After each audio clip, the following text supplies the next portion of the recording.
Chantil Satelli serving. McCarthy puts up a great pass. Fouls, goes outside. Uh-oh. An overpass from Hawaii results in an Aggie kill. Right now, Utah State is winning the battle at the net, whether it be the block, the fast tempo offense, but putting away those balls when it matters. Jocelyn White, the sophomore from Smithfield, Utah, serves. Huge block, Chantil Durant. And absolutely no coverage for Hawaii right now. Right there on that last play, you know that block is there. Great, another swing block closed. No one is there to pick up that ball.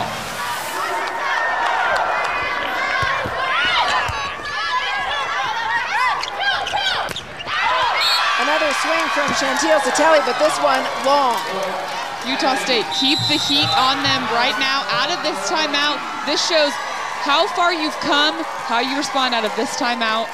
I'm like at a loss of words for how impressed I am with Utah State and how shocked I am at the way that Hawaii, they don't look like themselves tonight. Yeah, Utah State got to this championship match the hard way. They beat New Mexico State, but it was a 5-set match. The last set went 16-14. They chose not to practice today, perhaps to preserve a little bit of fatigue, and they came out playing fresh. Right, we talked to Coach DeBose earlier today. I love that he said, you asked, is there going to be any, speech, any Rudy speech in the locker room? And he said, I'm not into all that rah-rah. We have an opportunity of a lifetime. My team knows that. My seniors know that. We either are going to come tonight and play or we're not. I don't know what more you could ask from a team than the way that Utah State's playing right now. As a player, you come out in a match like this, and if you're Utah State, really, they had nothing to lose today. What kind of freedom does that give you as an athlete when you know you're playing such a heavily Goliath favorite? Well, it gives you all the freedom in the world, but it also makes this so much more fun. You can see the smiles on their face, but they are just not only outplaying, they have more energy, and they're going after the ball with the mindset that they are going to get the kill or the block against Hawaii. This Hawaii team has dominated this WAC tournament for many years. They've won the last 10 titles. They've won their last 30 matches in terms of the WAC. They're 34-2 all time in the WAC tournament, and those 2 losses came to BYU in the finals in the 90s. Ball outside. Weber swinging. Fouls. Nice choice. Ball in play. Danielson.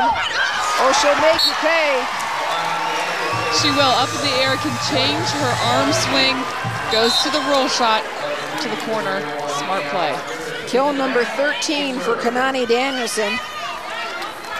Doing everything this team is asking of her. She's 1 dig away from a double-double. Fouls, quick to the outside. And Danielson, 14th kill. That's what you want to see from Danielson when this match is tight. Pushing the ball to her, down the line, crushes it.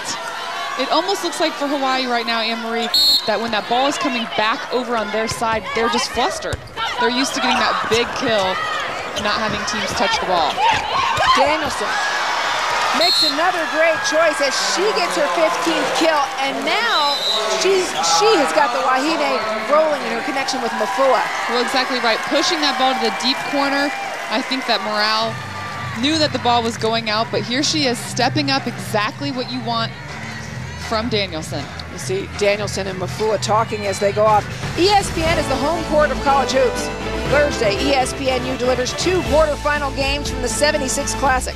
First, at 2 Eastern, Malcolm Delaney leads the Virginia Tech Hokies against Cal State Northridge. And then at 9 Eastern, BJ Jenkins and the Murray State Racers take on Johnny Dawkins' Stanford Cardinal. And you take a look at this match that we've been calling tonight. How do you really put into words kind of the magnitude of what's happening here in terms of Utah State and their potential upset? Well, exactly, but Utah State right now in the first set came out and totally dominated, is not giving up. I think, though, for Hawaii, not only a test of where they are, but you come NCAA tournament time and you cannot take any team lightly. I'm not saying that they're taking Utah State lightly, but they have some work to do. Right, well, and Coach Shoji said what we thought he might, which is this might be a good thing for us in terms of a test because Hawaii did roll through the WAC so easily. Well, you're exactly right, but now it's a test of what they can do here. It would be a huge win for Utah State, but I think it's gonna hurt Hawaii's RPI and their seeding come Sunday. Yeah, I mean, Hawaii's only had 4 conference losses in WAC regular season play ever. So certainly in terms of their play today, this is an upset in the making if Utah State can keep the pressure on Hawaii. Fouls goes outside to MacArthur, finds a big block of Brittany Hewitt, and the second effort wins it. Exactly, right there, Hawaii. Her back is to me, and I look at my R2, and I didn't get any help. Thinks that there was a double hit on Utah State, so they didn't play that other ball thinking the whistle was going to be blown. You have to keep playing until that whistle blows. Cassie Hargrove serving. It's the backup setter for this Aggie team. Mafua, pretty set, and Danielson again, 15th kill. I know Danielson doesn't like to tip, no big hitter does, but again, it's working a smart play. Look at that, changes up her arm swing, roll shot. I don't know if she doesn't like to tip. You know, it's about half of her kills today seem to be tips. I think there's something to kind of reeling people in.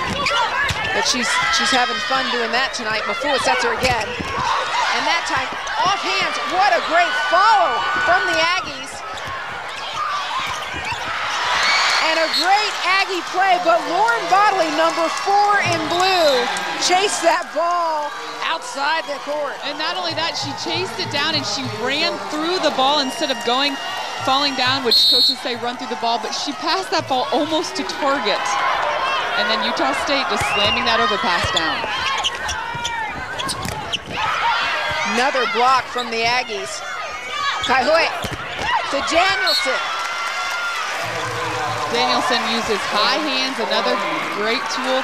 How about MacArthur, though? Getting to that block, passing the ball well, hitting the ball well.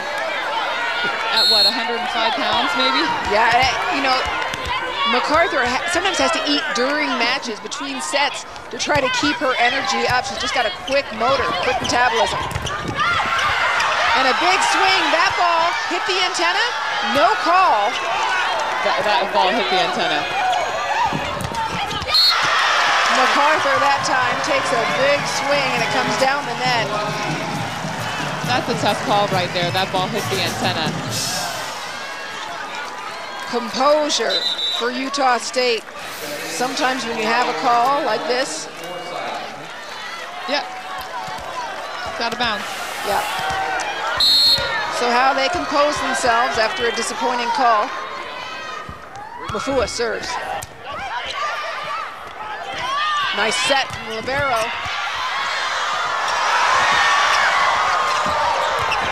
And a put down again. This time Katie Asso. Everything's going right for the Aggies. Well, exactly right. And even on calls that are not being called by the officials, Utah State is terminating the play. That quick set in the middle of the Astle. She's up.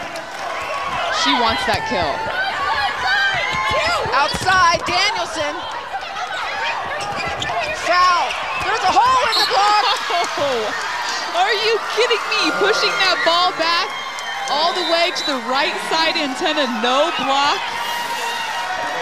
This is an amazing set to get your feet around it. Push as hard as you can. That's just fun, good volleyball right there. Liz MacArthur serves and Mafua goes outside. Another great dig. Sorensen. And another roll the block, and Elizabeth. When we talk about Chelsea fouls, she has been making some decisions tonight that have really kept the Hawaii blockers on their toes. I mean, Coach DeBose described her as savvy. I think that's exactly the way that you should describe her. Pushing that ball to the antenna, but just making her offense quicker. You know, Chelsea Fowles has played this sport since she was 9 years old, has a couple of big sisters, liked the way that they played the sport, decided to join in and start playing. She's what you might describe as a tough nugget, played on a 14-member team when she was 10. Big dig from the Wahine. Bigger block from the Aggies. Fowles, looks for the corner. Mafua, pretty set. Tough angle. And they're calling outside of the antenna as Liz MacArthur tried to save that ball. That's not a good call. I am not over there, so I probably shouldn't say that, but